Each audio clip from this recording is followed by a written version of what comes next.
All our thoughts are with Detective Chief Inspector John Caldwell and his family after last week's abhorrent shooting in Omagh. A man of extraordinary courage, his first thought was to protect the children he had been coaching. President von der Leyen and I stand united with the people and leaders of all communities across Northern Ireland. Those trying to drag us back into the past will never succeed. This afternoon, I welcomed President von der Leyen to Windsor to continue our discussions about the Northern Ireland Protocol. I'm pleased to report that we have now made a decisive breakthrough. Together, we have changed the original protocol and are today announcing the new Windsor framework. Today's agreement delivers smooth-flowing trade within the whole United Kingdom, protects Northern Ireland's place in our union, and safeguards sovereignty for the people of Northern Ireland. Now, these negotiations have not always been easy, but I'd like to pay an enormous personal tribute to Ursula for her vision in recognising the possibility of a new way forward, and to my colleagues, the Foreign and Northern Ireland Secretaries, for their steadfast leadership. The United Kingdom and European Union may have had our differences in the past, but we are allies, trading partners and friends, something that we've seen clearly in the past year as we joined with others to support Ukraine. This is the beginning of a new chapter in our relationship. For a quarter of a century, the Belfast Good Friday Agreement has endured because, at its heart, is respect for the aspirations and identity of all communities. Today's agreement is about preserving that delicate balance and charting a new way forward for the people of Northern Ireland. I am standing here today because I believe we have found ways to end the uncertainty and challenge for the people of Northern Ireland. We have taken 3 big steps forward. First, today's agreement delivers the smooth flow of trade within the United Kingdom.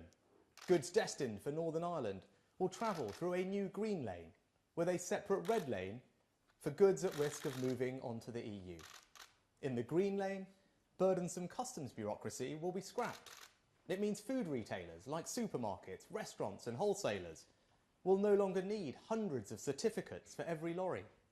And we will end the situation where food made to UK rules could not be sent to and sold in Northern Ireland.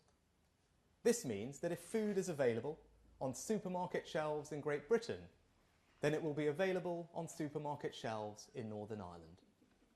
And unlike the protocol, today's agreement means people sending parcels to friends or family or doing their shopping online will have to complete no customs paperwork. This means we have removed any sense of a border in the Irish Sea. Second, we have protected Northern Ireland's place in the Union. We've amended the legal text of the protocol to ensure we can make critical VAT and excise changes for the whole of the UK, for example on alcohol duty, meaning our reforms to cut the cost of a pint in the pub will now apply in Northern Ireland. The same quintessentially British products like trees, plants and seed potatoes will again be available in Northern Ireland's garden centres. Onerous travels on pet requirements have been removed. And today's agreement also delivers a landmark settlement on medicines. From now on, drugs approved for use by the UK's medicines regulator will be automatically available in every pharmacy and hospital in Northern Ireland. Third, today's agreement safeguards sovereignty for the people of Northern Ireland. The only EU law that applies in Northern Ireland under the framework is the minimum necessary to avoid a hard border with Ireland and allow Northern Irish businesses to continue accessing the EU market. But I know that many people in Northern Ireland are worried about being subject to changes in EU goods laws. To address that, today's agreement introduces a new Stormont break. Many had called for Stormont to have a say over these laws. But the Stormont break goes further and means that Stormont can in fact stop them from applying in Northern Ireland. This will establish a clear process through which the democratically elected Assembly can pull an emergency brake for changes to EU goods rules that would have significant and lasting effects on everyday lives. If the brake is pulled, the UK government will have a veto. This gives the institutions of the Good Friday Agreement in Northern Ireland a powerful new safeguard based on cross-community consent. I believe the Windsor Framework marks a turning point for the people of Northern Ireland. It fixes the practical problems they face. It preserves the balance of the Belfast Good Friday Agreement. Now, of course, parties will want to consider the agreement in detail, a process that will need time and care. Today's agreement is written in the language of laws and treaties. But really, it's about much more than that. It's about stability in Northern Ireland. It's about real people and real businesses. It's about showing that our union that has lasted for centuries can and will endure. And it's about breaking down the barriers between us, setting aside the arguments that for too long have divided us, and remembering that fellow feeling that defines us, this family of nations, this united kingdom. Thank you. Ursula. Good afternoon, Prime Minister dear Rishi. It is an honor and a pleasure to be here in Windsor with you, and it is with a great sense of satisfaction that we stand here together. We are about to deliver on an important commitment we made to each other a few months ago. I remember our first discussions when we saw eye to eye on how to support our Ukrainian friends. And I was encouraged by our trustful and strong cooperation on this crucial geostrategic issue. But I also remember how the two of us were honest with each other about the difficulties in our bilateral relationship. And it was vital to put that on the right footing too. We committed to work hard together to do so.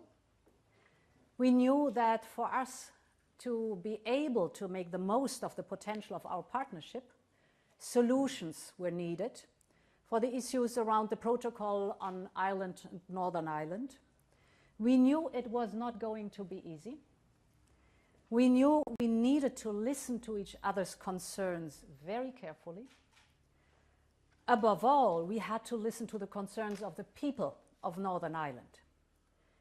We knew we had to work hard with clear minds and determination, but we also both knew, dear Rishi, that we could do it because we were both genuinely committed to find a practical solution for people and for all communities in Northern Ireland. Today, we can take pride in the fact that we have delivered on that commitment. Because today we have reached an agreement in principle on the Windsor Framework. The Windsor Framework lays down new arrangements on Ireland and Northern Ireland. This new framework will allow us to begin a new chapter. It provides for long-lasting solutions that both of us are confident will work for all people and businesses in Northern Ireland. Solutions that respond directly to the concerns they have raised. Prime Minister, we worked hard across a wide range of areas. The new arrangements are delivering a comprehensive package so that we can address in a definitive way the issues faced in everyday lives.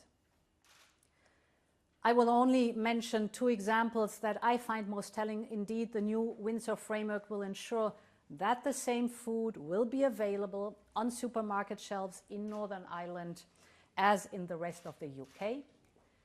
And furthermore, the new Windsor Framework will permanently enable all medicines, including novel ones, to be available in Northern Ireland at the same time, under the same conditions across the UK. For this to work, we have agreed on strong safeguards like IT access, labels and enforcement procedures that will protect the integrity of the European Union's single market. The new Windsor framework respects and protects our respective markets and our respective legitimate interests. And most importantly, it protects the very hard-earned peace gains of the Belfast Good Friday Agreement for the people of Northern Ireland and across the island of Ireland. Violence has no place in our society. I condemn wholeheartedly the shooting of the PSNI officer in Northern Ireland last week, and my thoughts are with the officer and his family and friends. This year will mark the 25th anniversary of the Belfast Good Friday Agreement, an important milestone of the historic peace process. The new Windsor framework is here to benefit people in Northern Ireland and support all communities celebrating peace on the island of Ireland. And this is why I believe we can now open a new chapter in our partnership. A stronger EU-UK relationship, standing as close partners, shoulder to shoulder, now and in the future. Many thanks. Thank you, Ursula. We have time for some questions from the media. Can I start with the BBC? Thank you. Chris Mason, BBC News. If the Democratic Unionist Party don't go back into government in Northern Ireland after all of this, does it ultimately amount to a failure? Question to both of you. Well, Chris, I think today marks a turning point for Northern Ireland. I've spent a lot of time listening to communities there, businesses there, the unionist community as well, understanding their concerns, and I believe that today's framework addresses them. It ensures that we can move goods freely around our UK internal market, it protects Northern Ireland's place in the Union, and it safeguards sovereignty for Northern Ireland's people. But I also recognise that parties and communities across Northern Ireland will want to take the time to consider the detail of what we're announcing today, and we should give them the time and the space to do that, and I fully respect that. But I believe that what we have achieved today is a real breakthrough, and it's now for the parties to consider that and decide themselves how to take it forward and build a better future for people in Northern Ireland. I think it's historic what we have agreed today and what we have achieved. And indeed, a lot will happen. The establishing of the green lane, for example, and the red lane for goods, the reducing of an amount of paperwork, reduced customs and checks on the ground, sharing customs data, information in real time. All these will drastically facilitate when implemented. It's a big step forward. And I think what is exceptional is that we managed to find an agreement for solutions that will protect our respective single markets.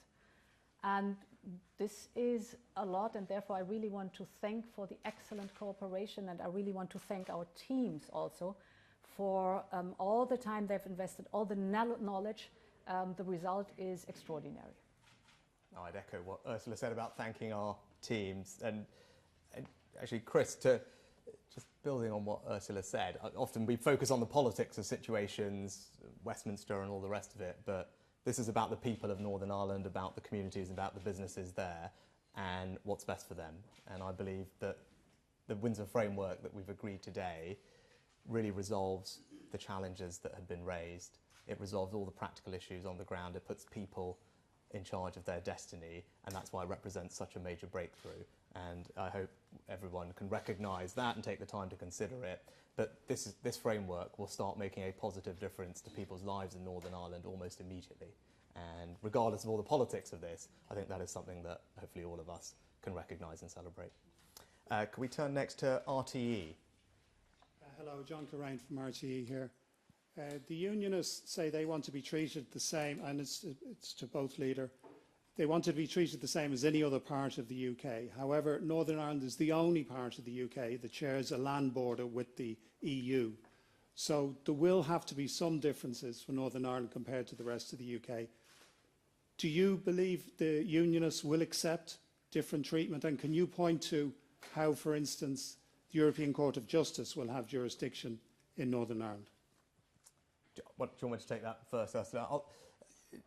I'll just echo what I just said, John, actually, about, yes, of course, politics matters, and parties in Northern Ireland, unionist communities, will want to take the time to consider what we've announced today, digest the detail, and we should give them the time and the space to do that. But if you focus on people, on families, on communities, on businesses, I think people will see that the framework we've agreed today delivers significant improvements in almost every aspect of their lives that have seen disruption and challenge from the protocol. And that is something that I think can be celebrated and recognised, and that benefit will start coming very quickly. Now, there are a range of things that I heard when I talked to communities in Northern Ireland, and because of the breadth and the comprehensive nature of this framework, and you heard some of it in my remarks earlier, I think we're addressing all those practical challenges and indeed safeguarding sovereignty as well, and I know that's something that's particularly important to communities in Northern Ireland. With regard to the role of EU law, to recognise that with the consent of people in Northern Ireland has access to the single market, and I think we all collectively share an ambition to avoid, as you say, a hard border between Northern Ireland and the Republic, and that's why there's a role for EU law in Northern Ireland, but that happens with consent, and as a result of the agreements that we've reached today, there is further democratic accountability of that role of EU law with the new Stormont break, which provides a very powerful mechanism for the Stormont institution to use when it has concerns. And I think that is really important part of correcting the democratic deficit that existed and providing reassurance to everyone in Northern Ireland that they are in control of their own destiny. Yes, indeed, the European Court of Justice is the sole and ultimate arbiter of EU law. That's natural because it's prescribed by the EU legal order. So the ECJ will have the final say on EU law and single market issues. But we have, in this Windsor framework, worked hard on the rules that existed before, not only the ECJ on EU law, but also the arbitration panel on not EU laws. And this includes the new Stormont break, which is based on the petition of concern that comes from the Good Friday Agreement. So we have built on this peace process the next step. We've kind of leveled up or improved the overall mechanism. I think important is in our Windsor framework that we are putting also in place several mechanisms that should avoid having to resort to the Stormont break, which is an emergency mechanism. So extensive consultations with the UK and Northern Ireland stakeholders on new EU laws, but also consultations of the EU by the UK on UK planned regulatory changes. This is important for us. And with view on Ireland, of course, there has always been the full commitment, and there is the full commitment of the European Union to safeguard the Belfast Good Friday Agreement in all its dimensions. No hard border on the island of Ireland, and of course that we fully protect the integrity of the EU single market. Can I turn next to the Express? Thank you, Prime Minister. Sam Lister, Daily Express. This has been described by some as a test of your leadership. Are you planning to have a vote on this deal? And if so, how tough are you prepared to be on Boris Johnson and members of the ERG if they decide to oppose it? And I wonder if I could just ask President von der Leyen a question. Can you explain to us why Rishi Sunak's been able to negotiate these concessions when his three predecessors were unable to? Thank you. So yes, Parliament will have a vote at the appropriate time and that vote will be respected. But as I said earlier, I think it's important that we give everyone the time and the space they need to consider the detail of the framework that we've announced today, because it is comprehensive in nature and that will take time for people to digest. But ultimately, this isn't necessarily about me, it's not about politicians, it's about the people in Northern Ireland. It's about what's best for them. It's about those families, those businesses, and what this framework, what this agreement will do to improve their lives. And I believe that the changes that we have made, the breakthroughs that we have been able to put forward together, will make an enormous difference. We can now say that goods will flow freely, smoothly across the UK internal market, that we've protected Northern Ireland's place in our union, that we've safeguarded sovereignty for Northern Ireland's people. Those are all significant achievements, and that's what we should focus on. And I think all of us know about the stability that is required in Northern Ireland, the delicate balance of the Belfast Good Friday Agreement and how important that is. Today's framework means that that balance is restored, and that's why I think this is a very significant step forward. It marks a turning point for the people of Northern Ireland today, and I very much hope as a result of this they can look forward to a better future. I think it is very important to take note of the fact that the two of us, when we met for the very first time, we agreed that, I mean, if you look at the huge challenges we are facing together, whether it is the atrocious Russian war in Ukraine or the fight against climate change, we have so much in common. We're fighting for the same values. We're standing on the same side, shoulder by shoulder. And we want the best solution for the people of Northern Ireland in the situation that we have right now. So there was a very constructive attitude from the very beginning to solve problems, to find solutions, practical solutions for everyday life of the people and businesses in Northern Ireland. That's what we've done. And we've jointly developed the solutions. It needed a lot of goodwill and knowledge, and we have jointly agreed on that now. So I'm very happy about the agreement that we found with the Windsor framework. Right, and lastly, have we got Le Soir? Chloé Goodenough for the Belgian newspaper Le Soir. Would you say that the trust is back between the UK and the EU? And would you say that this deal will help the UK to participate again to Horizon, the research program? Do you want to start first? Yes, this Windsor framework is good news for scientists and researchers in the European Union and in the UK, because of course the moment we have finished this agreement, so it's an agreement in principle, the moment it's implemented, I am happy to start immediately, right now, the work on an association agreement, which is the precondition to join Horizon Europe. So good news for all those who are working in research and science. I think I'd also just add to that, there's a range of different areas that we can cooperate productively on, and the President and I started that work when we first met, but if you look at how we've responded to the situation in Ukraine, that's required very close coordination on things like sanctions policy, which the President has led, and we work very closely together on that. Also energy security more broadly, given the interconnected nature of our energy markets. Climate change is another area, and indeed illegal migration. You know, these are all the types of things that we can continue to make good progress on working together to the benefit of all of our communities that we represent, and I look forward to doing that with President von der Leyen as well. Good. Thank you very much for your time.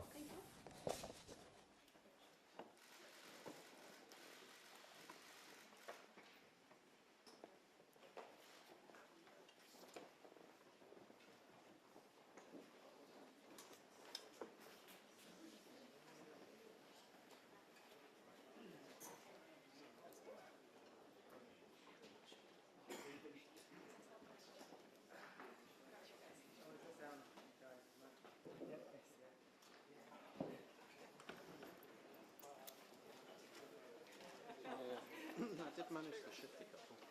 Yeah, they started flying through, so